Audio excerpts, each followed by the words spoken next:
Si observamos el billete de 100 pesos mexicanos, podemos ver el rostro de Nezahualcóyotl, un personaje muy importante de nuestra historia prehispánica y que es conocido como el Rey Poeta. Pero, ¿sabían que existe una controversia en la que se afirma que él no escribió algunos de los poemas que se le atribuyen? Acompáñenme en este nuevo episodio de Leyenda Urbana MX para hablar de esto y de otras curiosidades del señor de Texcoco.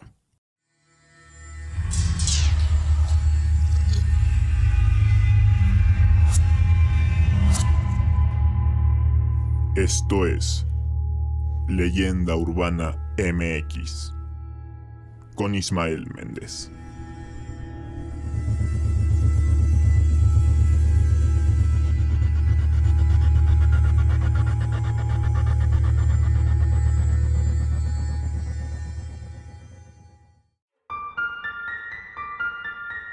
¿Qué tal? Sean bienvenidos a Leyenda Urbana MX, el podcast en el que semana a semana hacemos un recorrido a través de las leyendas urbanas, históricas y de terror que le han dado la identidad cultural a México. Viendo el éxito que tuvo el episodio biográfico de María Sabina, me decidí por hacer más capítulos de ese tipo, y en este caso, mezclado con polémicas, controversias y curiosidades históricas, mismas que siempre son interesantes, llamativas y nos sirven para aprender un poco más. Y es que hay un personaje de nuestra historia muy famoso y del cual damos por hechas algunas cosas, pero en los próximos minutos vamos a dudar de algunas de ellas. Me refiero al Coyote Hambriento, al señor de Texcoco, al Rey Poeta, a Nezahualcóyotl. Nezahualcóyotl. La guerra ha comenzado. Así que en Tenochtitlan le han dado asilo, ¿eh? Mañana haremos un plan, ¿de acuerdo? Nezahualcóyotl, tú eres el forjador y el héroe de esta causa. Empecemos por repasar su biografía. Nezahualcóyotl en náhuatl significa coyote hambriento o coyote ayunado. Neza nació en el año 1402 en Texcoco. Fue hijo de Ixtlilxóchitl, sexto señor de los chichimecas, y de Matlacihuatzin, quien era la hija del segundo señor de Tenochtitlan. Debido a esta ascendencia, digamos, de la nobleza, recibió muy buena educación, tanto en el palacio de su padre como en el Calmecac. Así se adentró en el conocimiento y en las doctrinas heredadas por los toltecas. A pesar de todo esto, su infancia no fue para nada sencilla y no tuvo todas las comodidades que se esperaría tendría un príncipe, ya que por aquellas épocas el pueblo de Texcoco estaba luchando por su supervivencia en contra de los tepanecas. En 1418, cuando tenía 16 años de edad, fue testigo de la muerte de su padre, asesinado por los hombres de Tezosomoc, señor de los tepanecas de Azcapotzalco. El joven príncipe logró huir, pero sabía que lo estaban buscando, así que se mantuvo prófugo durante un tiempo, hasta que en 1420, sus tías, quienes eran esposas de los señores de México y Tlatelolco, solicitaron al señor tepaneca el perdón de Neza. Así que lo autorizó y le permitió vivir en Tenochtitlan, en donde se dedicó varios años al estudio, pero estaba decidido a recuperar el trono de Texcoco, que legítimamente le pertenecía. En 1427 murió Tezosomoc y lo sucedió su hijo Maxtla. Y es aquí cuando la preocupación de Nezahualcóyotl regresó, no solo porque Maxtla también era un tirano como su padre, sino porque existía la posibilidad de que lo mandara a matar. De hecho, en una ocasión le tendieron una emboscada, pero logró escapar a Texcoco. Ya en ese lugar, lo invitaron a una fiesta con la intención también de asesinarlo, pero fue advertido a tiempo y en su lugar mandó a un joven que se parecía mucho a él. Y en efecto, lo apuñalaron y le cortaron la cabeza para llevársela como trofeo a Maxtla, aunque, muy decepcionado, vio que no era el joven Nezahualcóyotl. Harto de esta situación y de estar en constante peligro, lo que hizo Neza fue hacer tratos diplomáticos con otras ciudades que estaban descontentas con la tiranía tepaneca, y así organizó un frente común cuyo peso principal cayó en los tlaxcaltecas y los huejotzincas. El ejército era de más de 100,000 hombres.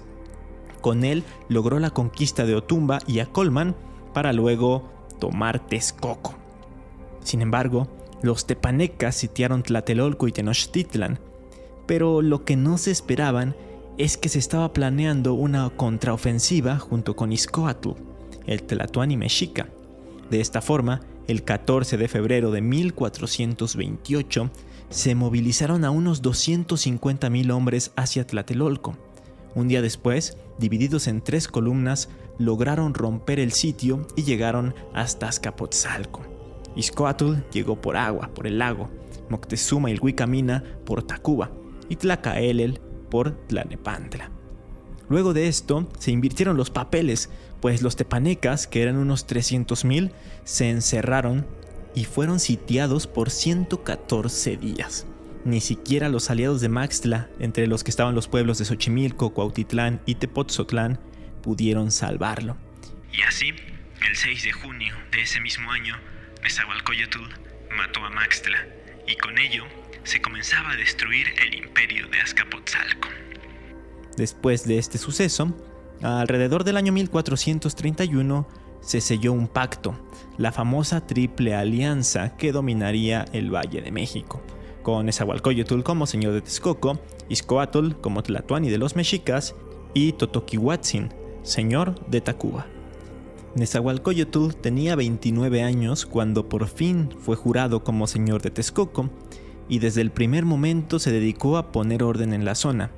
Puso una estructura política y administrativa muy sólida, misma que culminaba con un cuerpo de leyes y ordenanzas, e incluso existía el funcionamiento de 4 consejos, uno de gobierno, otro de música y ciencia, uno de guerra y un último de hacienda.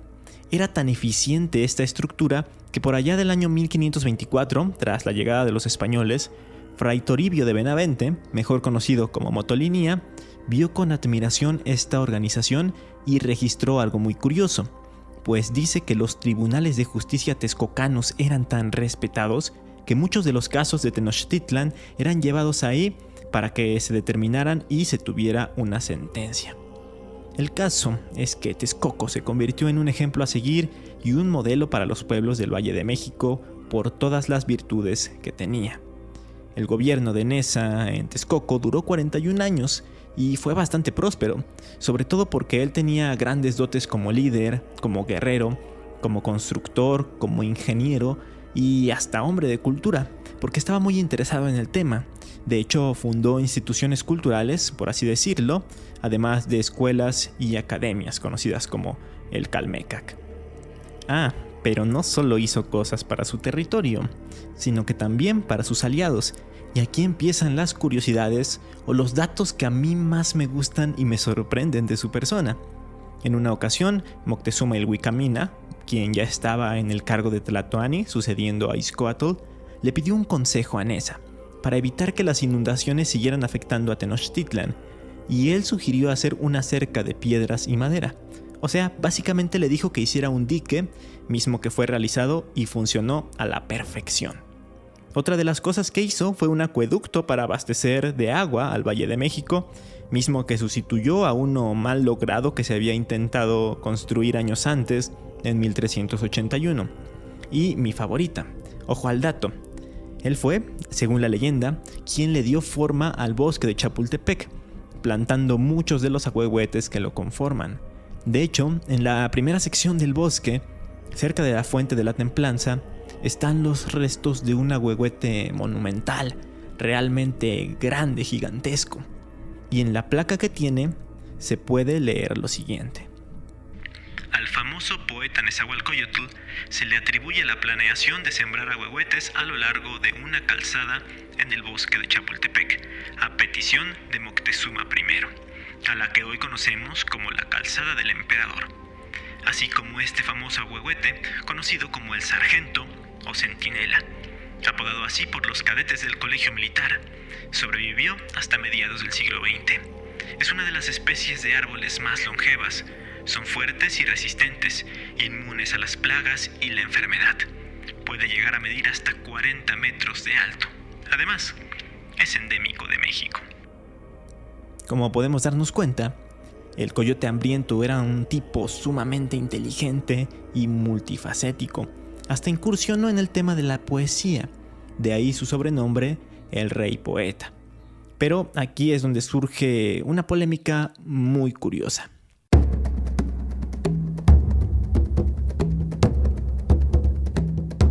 A ver, no es ninguna novedad ni ninguna sorpresa que el canto y el baile eran expresiones importantes de los antiguos pobladores prehispánicos. En las festividades se usaban unos tambores llamados huehuetl y teponaxtli, y había autores para las letras de estos cantos, quienes recibían el nombre de cuicapicque. Entre ellos había una división que alcanzaba mucho más prestigio y eran bastante solicitados. Estos eran más parecidos a lo que hoy conocemos básicamente como un poeta. La mayoría de estos últimos eran príncipes o gobernantes. Pero de entre todos ellos destaca Nezahualcóyotl, porque es de quien más obras se conservan. Se le atribuyen 36 poemas, pero de estos hay uno en específico sobre el que hay muchísimas dudas, y de hecho es el más famoso. Al inicio hablé del billete de 100 pesos, al anterior, porque en el de ahora me parece que está Sor Juana, y si lo observamos con detenimiento, al lado del rostro del rey poeta se pueden leer unas líneas que dicen lo siguiente: amo el canto del cenzontle, pájaro de 400 voces.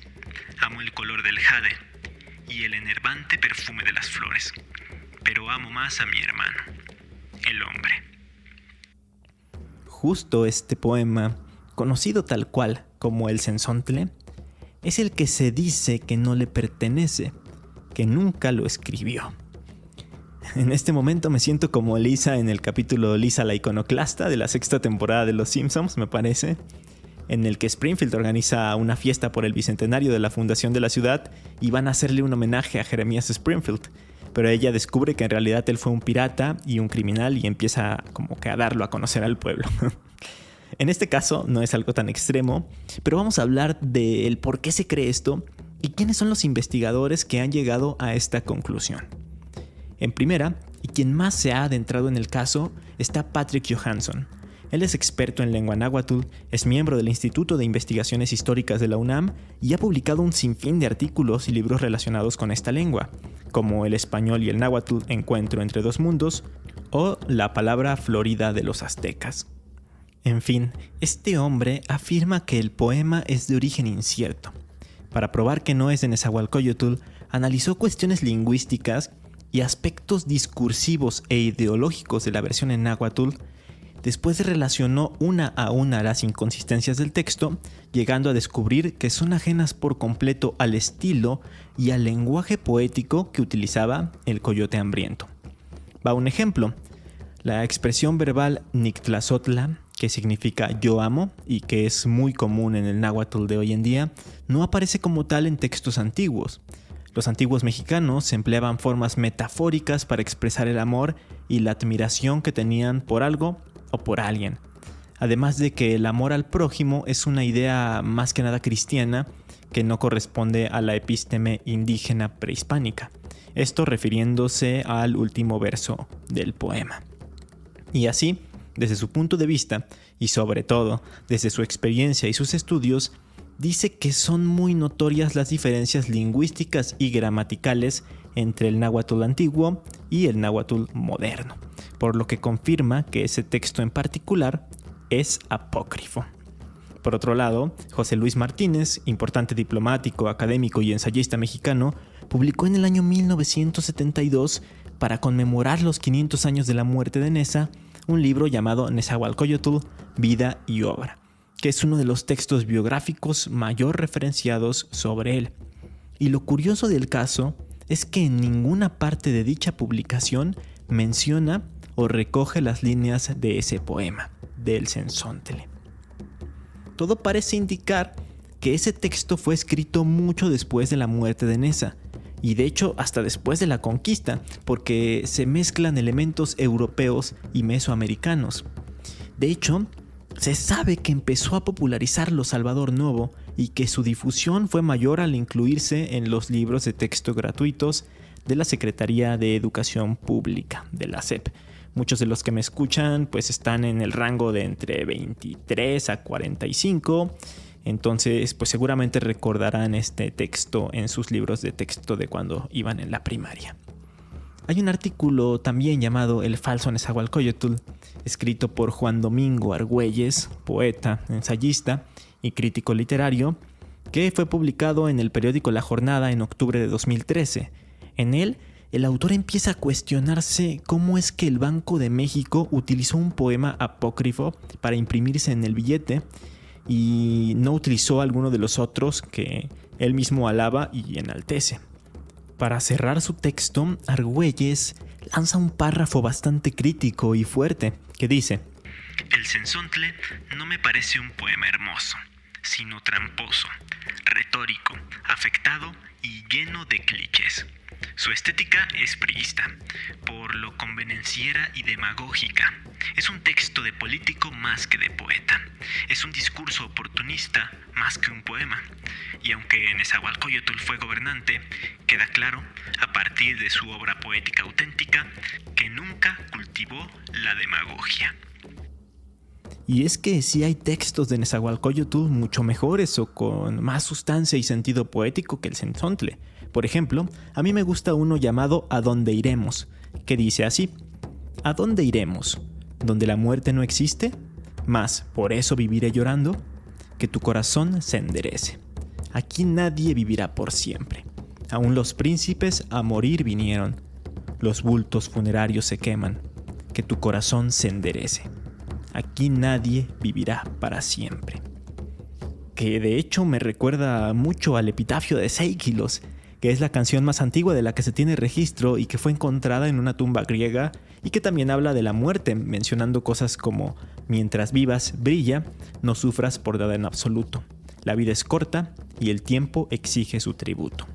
Pero ya me estoy saliendo un poco del tema. Del resto de poemas, y regresando al análisis de Patrick Johansson, hay uno más que no cumple con los elementos suficientes para ser considerado auténtico, y es uno que se llama Madre Mía. Bueno, de los 36, 2 pues se dice que no son auténticos, no está nada mal. Aún hay mucha obra del Texcocano que podemos apreciar, aunque existen otros divulgadores de la historia mexicana que piensan que ninguno de los poemas son de Nezahualcóyotl, que no escribió ninguno, o que en su defecto no se conserva ninguno original, aunque sin prueba alguna o sin estos análisis como los antes mencionados, así que pues no lo podemos creer ni darle tanta importancia. Tomando en cuenta que el resto de su obra sí se mantiene como auténtica, yo sí considero que se deberían difundir otros textos más allá del Cenzontle, textos que demuestren más el verdadero pensamiento y filosofía que tenía Nezahualcóyotl ante la vida, ante la muerte, hacia la naturaleza, la tristeza, la alegría y otras cuestiones existenciales. Es que hasta llegó a reflexionar en la existencia de un solo Dios, un Dios verdadero, al que llamó Tloque Nahuaque, algo que iba totalmente en contra de las creencias de aquella época en esta zona del mundo específicamente, en donde las creencias eran politeístas, es decir, creían en varios dioses o varias deidades. Si hasta el historiador Miguel León Portilla consideraba a Nezahualcóyotl como el primer humanista del Nuevo Mundo. Y por otro lado, Juan Villoro, de quien me considero muy fan, dice que si Octavio Paz abrió rutas decisivas en la discusión moderna del pasado, Nezahualcóyotl, poeta del siglo XV, que gobernó Texcoco durante 40 años, ha sido el principal vínculo con la escritura indígena.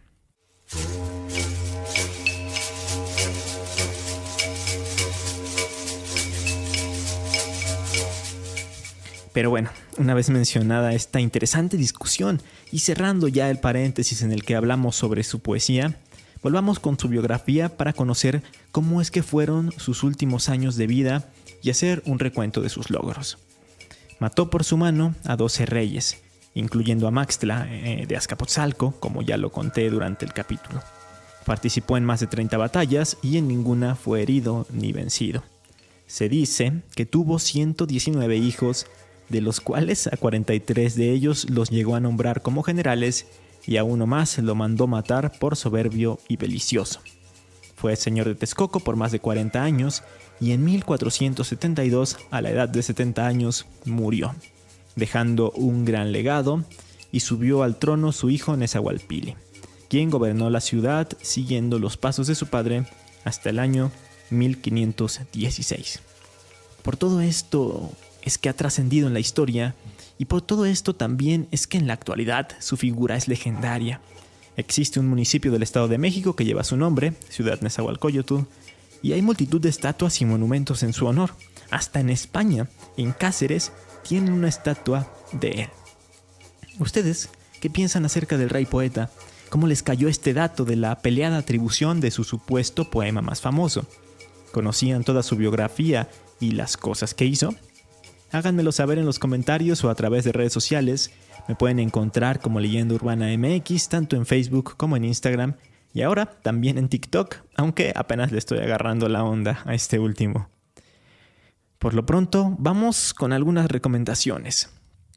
Quiero recomendarles 2 libros de Sofía Guadarrama Collado. Es una mujer que escribe mucho sobre historia prehispánica, pero les voy a recomendar estos porque son como biografías noveladas, son más que nada novela histórica, y es una forma muy accesible y muy digerible de poder entrarle a todo este tipo de temas, más allá de pues textos académicos que pues en algún momento les llegarían a aburrir. Entonces, para adentrarse en esto, el primero de los libros que les quiero recomendar es Tezosomoc, el tirano olvidado.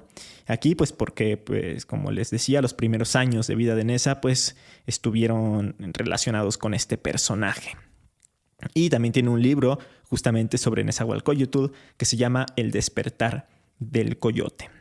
Y esto no sé si cuente como recomendación porque ni yo lo he visto, porque no se ha estrenado, pero es una película de animación mexicana que se llama Nezahualcóyotl, la gran historia, dirigida por Raimundo Juárez, y no se ha estrenado por problemas que ha tenido legales y que tuvieron que ver con su financiación. En fin, ha pasado por una odisea increíble esta película, pero esperemos que pueda ver la luz. Se supone que ya estaba terminada y no la pudieron estrenar, entonces esperemos que salga. Se puede encontrar el teaser en YouTube y la verdad es que se ve muy, muy interesante. Entonces, pues esta es una recomendación para mí también. En cuanto salga, tenemos que ir a verla todos. Eso fue todo por esta semana. Espero que les haya gustado el episodio. Si así fue, no duden en compartirlo. Y nos escuchamos hasta el próximo domingo, porque voy a tocar un tema bastante turbio. Ahí se las dejo. Hasta entonces.